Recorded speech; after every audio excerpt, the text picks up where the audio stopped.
بسم الله الرحمن الرحيم. اللهم صل وسلم وبارك على سيدنا محمد. عاملين ايه يا حبايبي؟ يلا كده نسمي الله ونصلي على الرسول ونبدأ الفيديو الجميل ده مع بعض. هو ان احنا النهارده قلنا نعمل روتين كده مع بعض، ايه نشجع بعض كده بقى.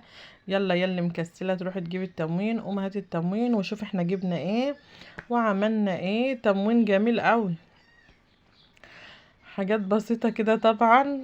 والتموين ما عادش فيه بركه، ما عادش زي زمان تجيبه وبتملي بيتك كده بالخير. ما عادش حاجه ايه فيها بركه كده، والحاجه بقت بسيطه. اول حاجه انا جبت ازازه خل، وازازه الزيت دي انا جايباها من التموين الاصلاني. الحاجات اللي انا بطلعها ديت بال100 جنيه اللي طلعالي في التموين.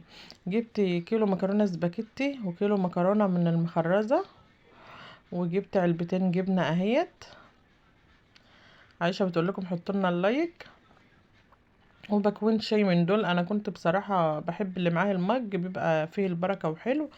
تي 1، بس انا جبت الصغير ما لقيتش عنده من اللي فيه المج. وجبت كيس سمنة، وجبت معايا بقى كيس شيبس كده للولاد عشان يتعشوا. وكون جوزي بقى كان في ليلة كده خاله بيعملها زي المولد كده، اكيد حبايب اللي في الارياف والحتت ديت عارفينها. جايب لنا حمص وحلاوة، فقلت اوريهولكم معايا.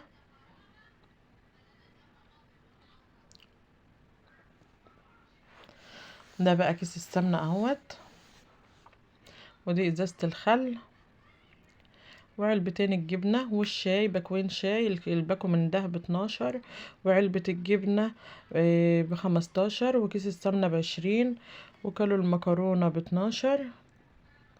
ازازة الزيت ديت انا واخداها منه لان انا لقيته مخلص من التموين بتاعي الاصلاني. انا باخد فردين.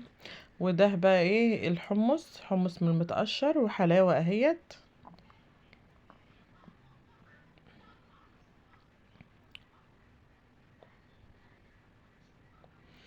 هي انا كده بوريكم الحلاوه اللي اللي كان جايبها.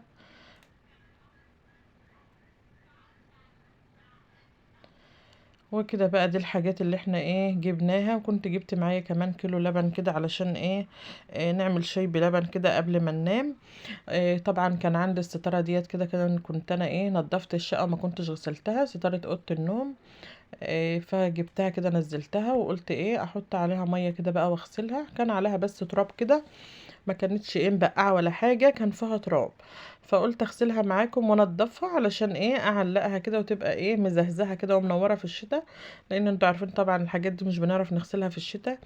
ويا ريت يا حبايبي اللي عندها ستاره من دي ولا اي ستاير من اللي بتبقى فيها تلو حاجات من دي، ما تغسلهاش في الغساله لانها الغساله بتبوظها.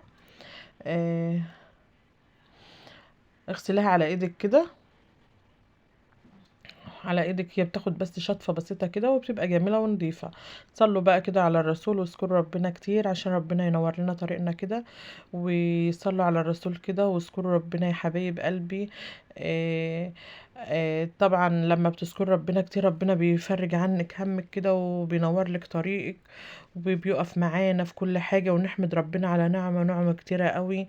عايزينه ما يزعلش مننا ولا يغضب عننا، احنا عايزين نكسب رضاه ونكسبه، ونكسب اخرتنا مش دنيتنا. احنا عايزين ان احنا نشتغل ونعمل كل حاجة، بس بال احنا ما نغضبش ربنا، وان احنا نبقى كويسين كده ونعمل حاجة كويسة، وان احنا برضو ربنا ما يزعلش مننا ونكسب اخرتنا. يا رب يا رب، ربنا يصلح حالنا كلنا، وربنا يرضى عنا جميعا ويرضى عن اولادنا ويبارك لنا فيهم ويصلح حالنا وحالكم جميعا. طبعا كان في صورة كده كنت حابة اقول لكم عليها، ان هي بتريحني جدا، وان انا لما بقراها وبسمعها، انا منزلاها لخالد الجليل، صورة غافر.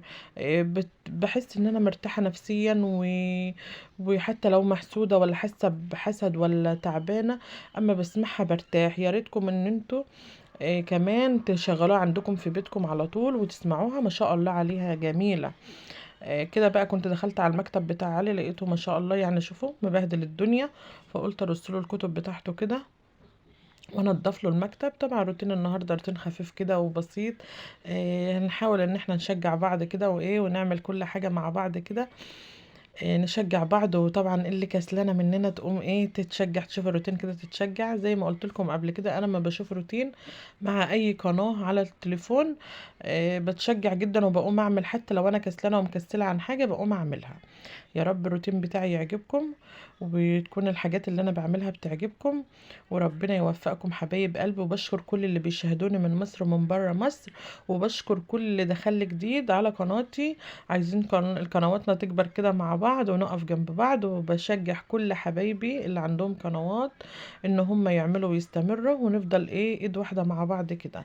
ربنا يوفقنا يا رب يا حبايب قلبي، ويسترها علينا وعلى اولادنا. يا رب استرها علينا وعلى اولادنا. اهم حاجة في الدنيا دي يا جماعة الستر، ربنا يسترها علينا وعلى اولادنا يا رب.